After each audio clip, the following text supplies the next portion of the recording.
आप देख रहे हैं क्राइम फाइल्स और मैं हूं आपके साथ अनंत भट्ट। हर रोज की तरह आज भी हम आपके लिए लेकर आए हैं गुनाह की ऐसी कहानियां जो सोचने पर मजबूर कर देती हैं कि वो कौन सा फितूर है जो इंसानी फितरत को इस कदर जकड़ लेता है कि वो गुनाह के अंधे रास्ते पर चलने लगता है। कार्यक्रम में आज हम एक ऐसे हत्याकांड की कहानी आपको दिखाएंगे जिसमें खुशियों के नजारे मातम के मंजर में बदल गए। जिस आंगन से डोली उठनी थी वहां से 4 लोगों की अर्थियां उठी। ग्वालियर के एक मर्डर केस की फाइल भी आज खुलेगी। 3 भाइयों ने अपने ही भाई की हत्या कर दी। मनी, मोबाइल और मर्डर, इस क्राइम स्टोरी के तीनों सिरे आपके सामने रखेंगे। चोरी की एक कहानी बिलासपुर से सामने आई है, लेकिन चोरी क्या हुआ, कौन सा सामान हुआ, यह सुनेंगे तो हैरान रह जाएंगे, क्योंकि यहां पर ना तो सोना चोरी हुआ, ना चांदी चोरी हुई, ना कैश और ना ही कोई अन्य कीमती सामान। चोरी हुई हड्डियां। जी हां, हड्डियों को चुराया गया। थोड़ी देर में आपको हैरानी जो हो रही है उसको हम खत्म करने वाले हैं। तो चलिए शुरू करते हैं आज का सिलसिला।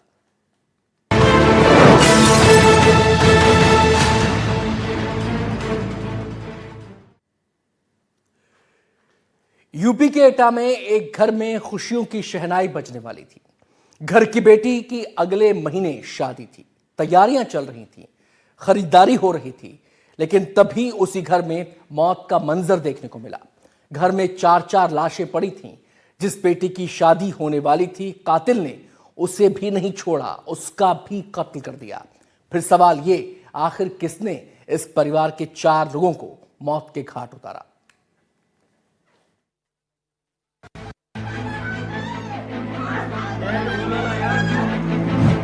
एक घर जहां हो रही थी बेटी की शादी की तैयारियां,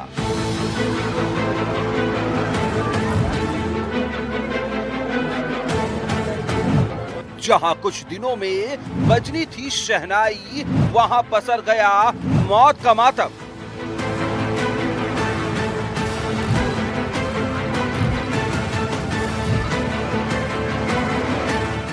चार हत्याओं से दहल गया आलम।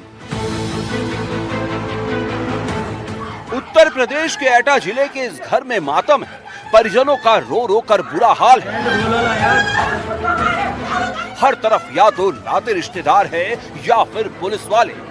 आखिर ऐसा क्या हुआ है कि हर तरफ हाहाकार है, चीख पुकार है? इसके लिए आपको घर के अंदर चलना होगा। घर के इस कमरे में एक साथ 3 शव पड़े हुए हैं। तीनों शव महिलाओं के हैं। पहला शव 45 साल की रत्ना देवी का, दूसरा शव 23 साल की ज्योति का और तीसरा शव 70 साल की श्यामा देवी का। कमरे के अंदर का मंजर दिल दहला देने वाला है। घर में 3 ही महिलाएं थी और तीनों के शव एक साथ पड़े हुए हैं। तीनों की बेरहमी से हत्या की गई थी और तीनों के कत्ल का तरीका एक सा। किसी भारी चीज से सिर पर वार कर तीनों को मौत के घाट उतारा गया था। तभी पुलिस एक दूसरे कमरे में पहुंचती है जहां एक और शव पड़ा हुआ है। जी हां, चौथा शव 75 साल के गंगा सिंह का।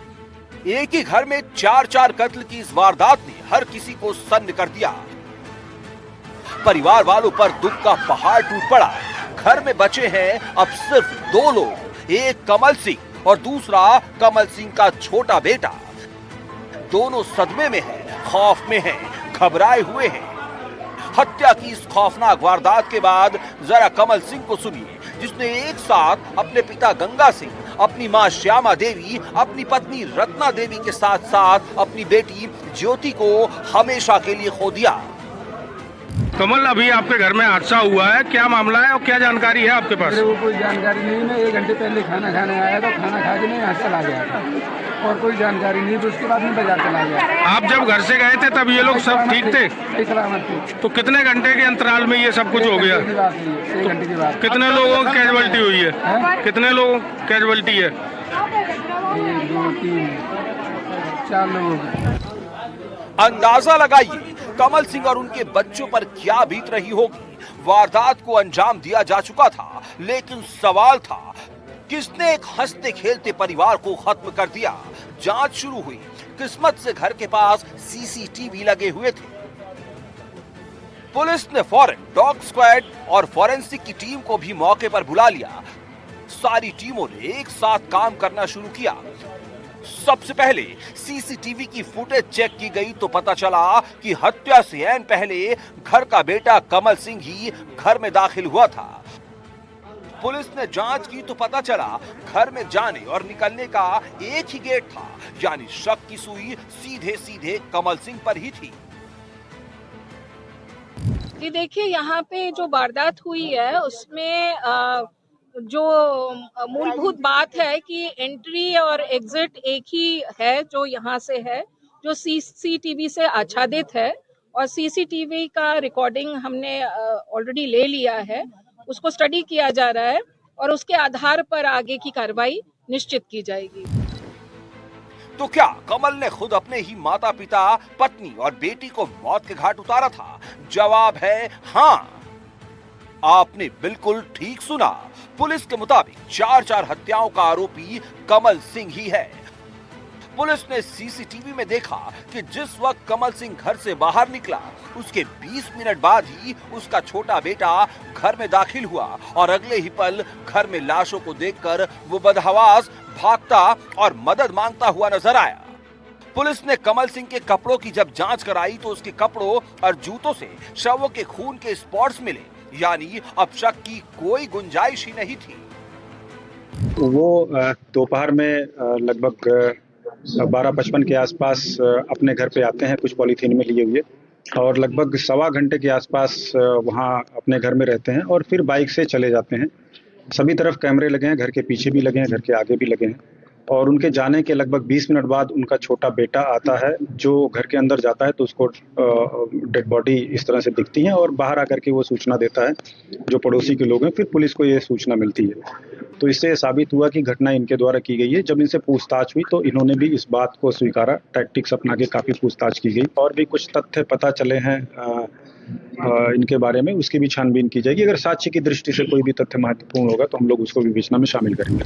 सारे सबूत कमल सिंह के खिलाफ जा रहे थे। पुलिस ने उसे गिरफ्तार कर लिया और फिर जब उससे हत्या की वजह पूछी, कमल सिंह ने बताया कि उसकी बेटी की शादी की तैयारियां चल रही थी, लेकिन दहेज के पैसों के इंतजाम को लेकर उसकी पत्नी से विवाद हो गया। इस दौरान लड़ाई इतनी बढ़ गई कि उसने छत से ईंट लाकर सीधे अपनी पत्नी के सिर पर मार दी, जिससे उसकी मौत हो गई। रत्ना की चीख सुनकर जब उसकी बेटी ज्योति दौड़ कर आई तो कमल ने उसके सिर पर भी ईंट मार दी। पोती की पुकार सुनकर श्यामा देवी कमरे की तरफ दौड़ पड़ी, लेकिन कमल के हाथ नहीं कांपे और अगला शिकार बनी श्यामा देवी। अपनी पत्नी और मां और बेटी की बेरहमी से हत्या करने के बाद कमल सिंह उस कमरे में गया जहां उसके पिता गंगा सिंह लेटे हुए थे। कमल ने अपनी पोल खुलने के डर से पिता के सिर पर भी उसी तरह ईंट से हमला कर उन्हें भी मौत के घाट उतार दिया। ये वही कमल सिंह है जिसे आपने अभी थोड़ी देर पहले सुना था, जो घटना से अनजान नजर आ रहा था, लेकिन उसी ने चंद मिनटों के अंदर ही अपना परिवार अपने हाथों से खत्म कर दिया। वो अब पुलिस गिरफ्त में है और उसे उसके किए की कड़ी सजा भी मिलेगी। लेकिन सवाल ये है कि ये कैसा गुस्सा है, कैसा पागलपन है, जिसमें एक शख्स ने अपने हाथों से अपने ही परिवार का नामो निशान मिटा दिया। Bureau report, NDTV.